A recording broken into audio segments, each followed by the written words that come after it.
Bonjour, bonsoir et bienvenue dans une nouvelle vidéo. Merci d'être avec nous une nouvelle fois pour cette fois-ci faire quelque chose de différent par rapport à ce qu'on faisait d'habitude sur la chaîne. On va réagir aujourd'hui, parce que oui, nous aussi on peut réagir, mais on va réagir à quoi, vous allez me demander? Eh bien en fait, récemment, il n'y a pas très longtemps, il y a eu les championnats d'Europe, à huis clos bien évidemment, mais il y a eu les championnats d'Europe qui se sont déroulés, et je me suis dit pourquoi pas réagir à des combats qui se sont déroulés pendant ce championnat d'Europe. J'ai fait ma petite sélection de combats, je les ai pas regardés en avance, il y en a certains que j'ai pas vus, je connais le résultat. Donc j'ai fait une petite sélection, je les ai à côté de moi et on va pouvoir regarder ça tous ensemble. Vous le verrez ici et donc vous aurez ma tête en même temps. Et on va essayer de passer dans le côté obscur des commentateurs sportifs, que pas si obscur que ça en fin de compte. Mais en fait on les voit moins souvent quand même que les combattants, et ce qui est sans doute normal. Enfin bref, on va faire notre possible pour que ce soit intéressant. On peut donc y aller avec notre tout premier combat des championnats d'Europe 2020. Le premier combat que j'avais sélectionné oppose une polonaise à une allemande. Swimanska face à Trashdos. La polonaise étant le kimono blanc et l'allemande étant le kimono bleu. Est-ce que notre premier combat va être intéressant? Je sais pas. Peut-être que les combats que j'ai choisis durent 2 secondes. Hein. Ce qui me ferait mourir de rire hein, d'un autre côté, mais enfin. Ok. Donc là, le chrono démarre, ça y est, c'est parti. Les deux combattantes commencent, enfin se cherchent au début, hein, elles se cherchent un petit peu. On est sur de la prise de garde en règle générale. Voilà pour la polonaise puis l'allemande, les deux ont la main très haute, bien placée. Ça lance quelques petits trucs côté polonaise, mais elle se fait avoir sur son sacrifice. Même si elle tente une magnifique clé de bras au sol, elle se fait reprendre un petit peu. On sait pas trop ce qui se passe, en train de nous faire un nœud au sol là. Mais ah oui, on est quand même sur la clé qui est en train de se mettre en place. Et l'allemande qui réussit à remonter. Alors c'est la principale défense de cette technique là, c'est-à-dire qu'il faut remonter vers son adversaire pour éviter de se prendre cette clé de bras. Ça s'appelle Jujigatame d'ailleurs. Attention, ça lance une petite tentative côté polonaise, même si là c'est vraiment l'allemande qui part en ken-ken sur une technique intérieure. La polonaise qui tente un sacrifice plus que moyen, on va dire, c'est un peu jeté au sol. Ça peut être motif de Shido, faut faire attention à ça. Maté donc de l'arbitre, bien évidemment. On va voir ce que décide l'arbitre. Je pense que là il va être sans conséquence. On est sur une belle bataille de garde dans ce combat. Voilà, ça se cherche un peu. L'arbitre est obligé d'intervenir avec un maté. Il va donner un Shido pour les deux combattants, voilà, qui repartent avec un Shido. À savoir que maintenant, les Shido, faut y faire extrêmement attention parce que 3 Shido, c'est disqualification. Il y a quelques temps, c'était 4. Maintenant, c'est plus que 3. Et attention, l'allemande qui tente un Makikomi sur le côté, qui ne va pas jusqu'au bout. Et là, c'est la polonaise qui reprend le dessus au sol, qui tente... Je trouve que la polonaise a un bon registre de sol, elle se relève pas immédiatement, elle développe son jeu son jeu au sol, oui. Et j'aime bien, moi j'aime beaucoup le sol. Je suis assez fan du sol, moi je... Oh là là. Allô? As-tu un peu de nouvelles pour ta chaîne? Oh bah là on est sur quelque chose de 22 abonnés à peu près. Ah, ça monte toujours? Bah petit à petit, l'oiseau fait son nid, hein. Voilà. Ah, on a eu une tentative, hein. J'ai pas bien vu, mais c'est pas grave. Ouais, bien joué, hein. Pile au moment où il faut être présent. J'ai pas l'impression qu'il y ait de points qui étaient annoncés. J'ai pas le tableau de score sous les yeux, donc j'ai pas vu. Peut-être. Parce que c'était quand même bien sur le dos. L'allemande qui là travaille au sol. Voilà, bon, maté de l'arbitre, mais... Belle défense de la polonaise, toujours entre les jambes. On est à Prague hein, en fait pour ce championnat d'Europe, on est à Prague. Et l'allemande qui déclenche quelque chose, et là ça tasse, bien évidemment que ça marque Wazari pour l'allemande. Est-ce que ça va enchaîner directement au sol? Non, ça sort pour la polonaise, mais Wazari maintenant pour l'allemande, ce qui est quand même une belle option. Maté de l'arbitre. Mais non, l'allemande, très belle technique, dommage, il manque un petit peu de manche pour que ça aille plus vite et fort sur le dos, ce qui sont les critères du hippon. Mais c'est une belle technique, ce qui lui permet donc de prendre l'avantage et l'ascendant sur le combat. La polonaise va devoir se mettre en danger pour essayer de revenir dans ce combat, il lui reste moins d'1 minute maintenant. Nouvelle phase de sol encore, vraiment beaucoup de sol dans ce combat, ça me fait plaisir. On a un bon contrôle au niveau du haut du corps pour ensuite essayer de défaire les jambes, parce que je vous rappelle que si les jambes sont prises quand on essaye de prendre une immobilisation, l'immobilisation ne compte pas.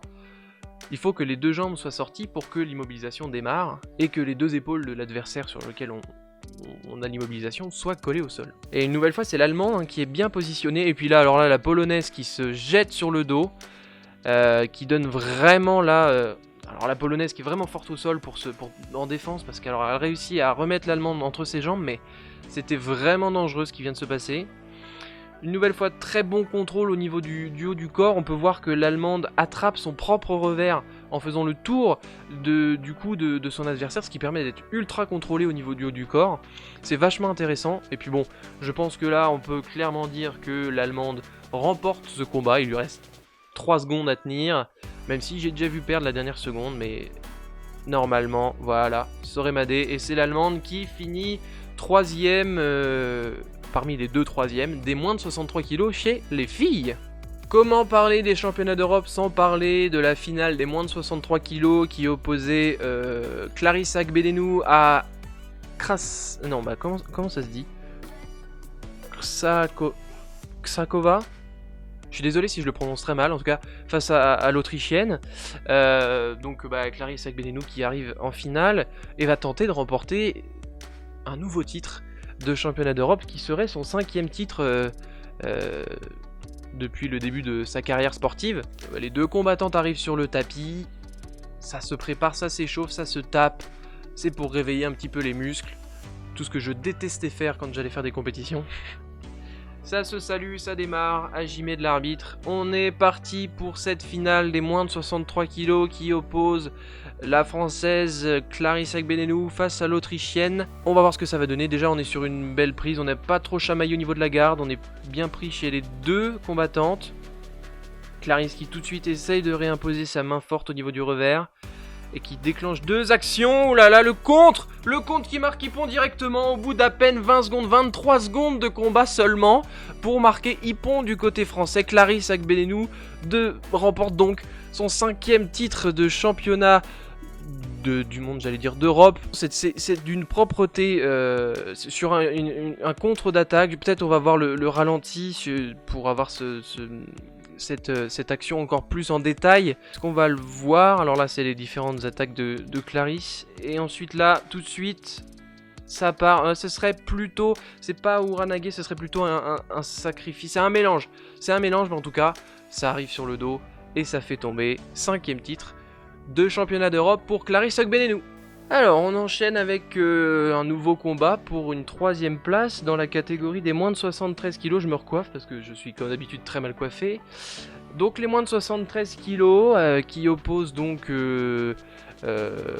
l'Azerbaïdjan à la Suisse avec Orouchov et Stump. L'Azerbaïdjan qui est en blanc et la Suisse qui est en bleu. Et donc le combat vient de démarrer. Alors le combat masculin, on avait fait 2 combats féminins, faut aussi un petit peu diversifier.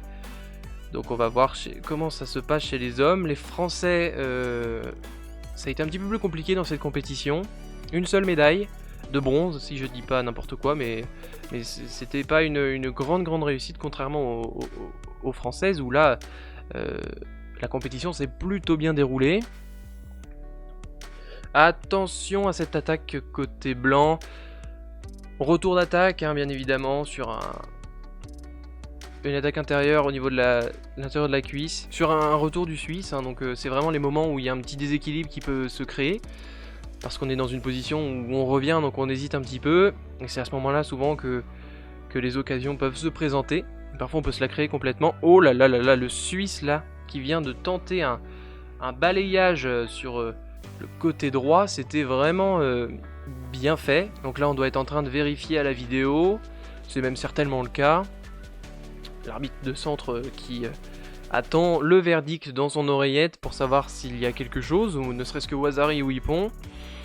Et Ouazzari pour le Suisse qui vient d'être donné grâce à l'arbitrage vidéo. Le combat peut reprendre 2 minutes 30, voilà, le Suisse qui prend le lead à un bon moment du combat, même si ça laisse... Oh là là là là, et bien justement, sur les retours de points. Il faut faire extrêmement attention, c'est vraiment à ce moment-là où on peut se relâcher, on se dit c'est bon, j'ai marqué un Wazari, je suis en tête, je peux maintenant gérer le combat. Et tout de suite, le combattant blanc enchaîne directement sur une attaque pour marquer Hippon et donc repartir avec la victoire à peine 10 secondes. 10 secondes seulement hein, après le point du Suisse. Nous voici maintenant sur une médaille de bronze chez les femmes pour les moins de 70 kg qui oppose une Allemande à une Française. Parce que bien évidemment j'ai choisi des Français. Donc l'Allemande Bouktereit, que je dise pas de bêtises, face à la Française Marie-Ève Gaillet pour la médaille de bronze des moins de 70 kg. Et Marie-Ève qui tente une nouvelle médaille de bronze dans ces championnats d'Europe. Le combat vient d'être lancé, attention 4 minutes c'est parti pour les deux combattantes. Donc l'Allemande qui avait imposé sa main et tout de suite Marie-Ève qui tente quelque chose, l'arbitre qui ne met rien. Une nouvelle fois, va-t-on faire appel à l'arbitrage vidéo? Sans doute, non? Très bien, eh bien, revoyons ça en replay. Ah, quand même. S'il y a des arbitres qui passent par là, peut-être pouvez-vous nous expliquer pourquoi il n'y a rien sur cette action? Je vois pas quelque chose qui me dérange. Peut-être que j'ai pas remarqué, mais n'hésitez pas à nous dire s'il y a quelque chose qui était frauduleux là-dedans. L'Allemande qui va chercher très loin au niveau du Kumikata, mais qui plonge un petit peu sur son adversaire, ça peut peut-être lui porter préjudice sur une technique vers l'avant. On va voir ce que ça va donner. Marie-Ève qui tente quelque chose, mais qui malheureusement n'arrive pas à attraper assez de kimono pour que ça puisse fonctionner. Belle défense au sol, maté immédiatement, ça repart debout. Quelques petits mots du coach, qui a un regard différent, parce qu'il est à l'extérieur du combat, donc lui peut voir ce qui peut ne pas être vu en plein milieu du tapis.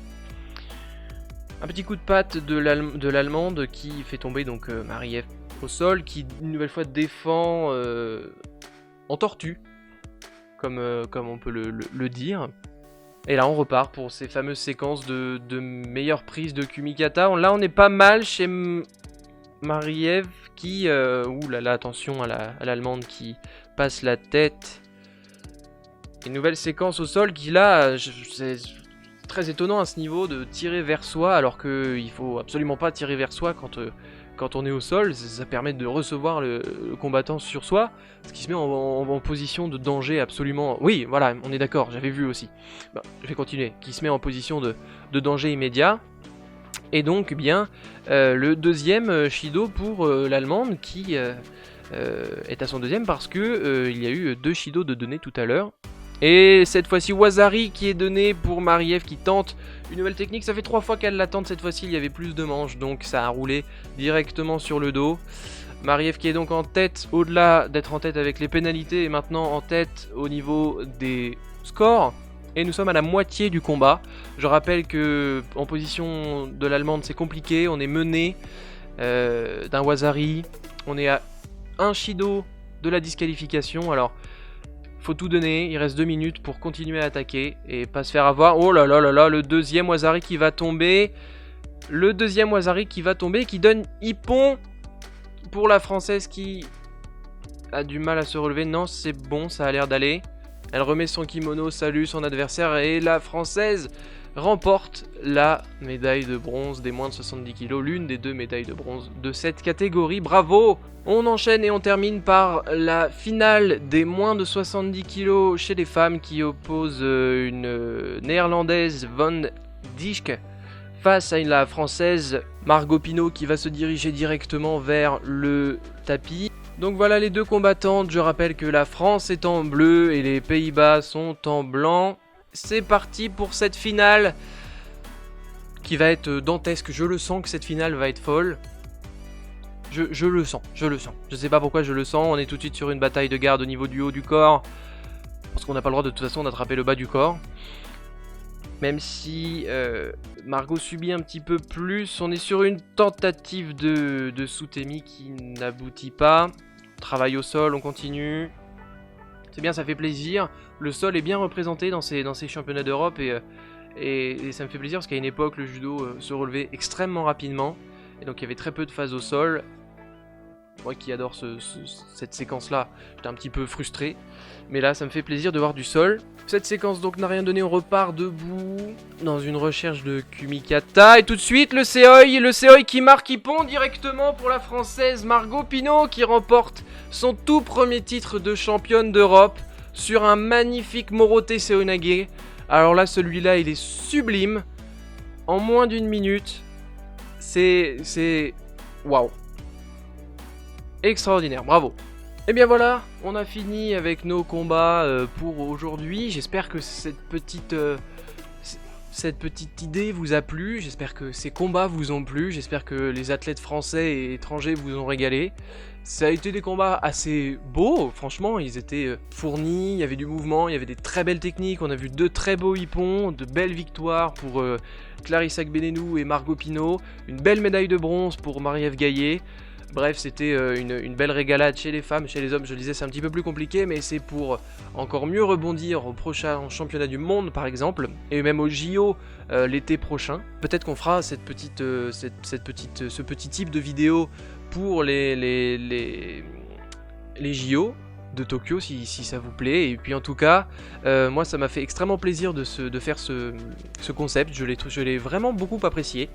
Donc merci de l'avoir regardé jusqu'ici. N'hésitez pas bien évidemment à liker cet épisode s'il vous a plu, à vous abonner et à le partager, ça nous fait extrêmement plaisir. Mais vous abonner, c'est bien, c'est vraiment déjà un gros cadeau. Vous abonnez, vous cliquez sur la cloche, vous mettez toutes les notifications, pardon, je ne sais plus parler, toutes les notifications pour recevoir nos prochaines vidéos, et merci beaucoup si vous le faites. Je vous souhaite une bonne soirée, une bonne nuit ou une bonne journée, une bonne semaine, à la semaine prochaine, et surtout n'oubliez pas, comme d'habitude, restez connectés. Merci.